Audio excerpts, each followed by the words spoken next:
Matul is-sena 2013 se jkunu żaru Malta madwar 30,000 turist mill-Iżrael. Dan ħareġ mill-laqgħat li kellu l-Ministru għat-Turiżmu Karmenu Vella fl-Iżrael bħala parti mid-delegazzjoni tal-Prim Ministru Joseph Muscat. Fost dawn il-laqgħat il-Ministru Karmenu Vella kellu taħdidiet ma' żewġ kumpaniji ewlenin tal-ivvjaġġar fl-Iżrael li operaw vjaġġi lejn pajjiżna. Dawn iż-żewġ kumpaniji huma Leset Tours u Aviation Links. Iż-żewġ naħat iddiskutew inizjattivi ġodda li għandhom iwasslu għal ħolqien ta' kummerċ ġdid mill-Iżrael għal Malta.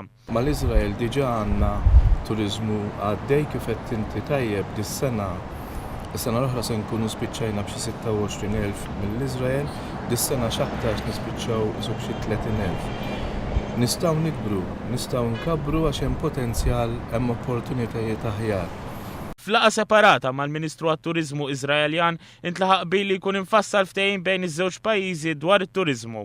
Il-Ministru Karmenu Vella għamel stedina lill-Ministru Iżraeljan biex jagħmel żjara f'Malta.